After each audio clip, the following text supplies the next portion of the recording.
Yeah, I'll always be a metalhead. Nothing can take that away from me. Right. I mean, not jail, not people, not religion, not anything. I'll always be a metalhead.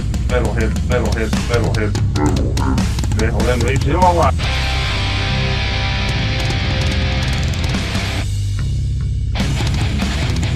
You're listening to the Great Metal Debate Podcast.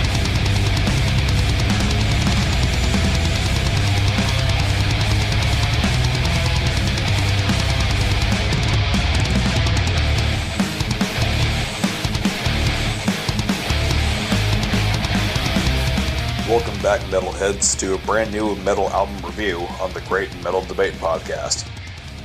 Originally, I had planned to review the new album from the Netherlands black metal band Asagraum, but I found something at the last second that completely blew me away. Thanks to the website Angry Metal Guy, I spotted an album cover that intrigued me enough to check it out, especially since the artwork depicts a very weird moment in history. In 897 AD, Pope Stephen VI dug up a 9-month-old corpse of his predecessor, Pope Formosus, dressed him up, and brought him to court trial. You can't always judge a CD by its album cover, but to my delightful surprise, the band in question is a wonderful cross between melodic death metal and folk metal. Hey Gomthog, I am 100% certain that you will fall in love with this Denmark-based band called Sylvatica and their new album titled Cadaver Synod. This amazing release was dropped on October 20th through Target Records. This is my introduction to the band, but they have apparently been around since 2009, and I am just now hearing of them. The opening track, Strife, starts off with a church-sounding organ that sounds ominous, but in an upbeat sort of way. The guitars coming in behind it with those groovy melodies pretty much tell you exactly what you're getting into. While the vocal style isn't really my type, the music definitely makes up for it. The harsh vocals of the lead guitarist, Jardin, sound like he would be in the dwarf-themed folk metal band Windrose, and the backing shout vocals of the bassist, Thomas Haxon, give off that sorta extra folky feel. Next we have the song Papa Poltergeist, which has the higher ping notes of a keyboard, and the strange synths behind the riffs that make the perfect music for any Halloween party. Especially the beginning of the song Scapegoat, which has that perfect spooky vibe. It reminds me of Scooby-Doo and the gang walking through a graveyard. I love how it has an almost 80s power metal guitar riff, which sounds larger than life. My only critique is that the word scapegoat gets shouted a little too much, making it the most repetitious song on the album, but not enough to annoy me. It's still an easy listen and never really feels like a drag. I skipped over a few tracks to make that point, but let's go back to the song Pope Innocent VIII, as I believe it to be another highlight of this album.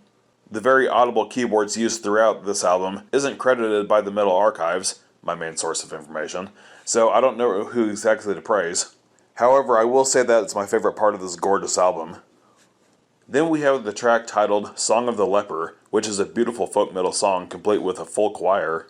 The first lyric of that song is, "Spare a coin for a beggar," which should remind most people of the viral song from the Netflix show The Witcher. If you don't immediately think of, "Toss a coin to your Witcher," when you hear it, then maybe you're not keeping up with modern pop culture references.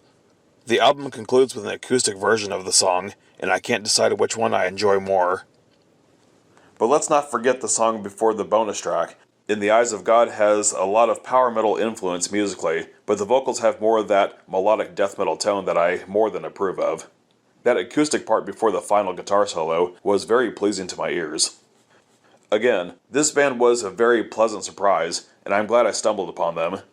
I will be listening to their previous two records, Evil Seeds and Ash and Snow, for sure, after recording this review, because I might be missing out on some great material that I should be catching up on.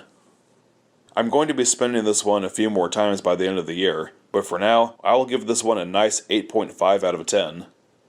Make sure you buy this record on Bandcamp and show your support for these guys. They are a hidden gem that unfortunately many people might end up skipping over. So if you're listening to this review, I can't recommend enough that you give these guys a chance, for it is well deserved.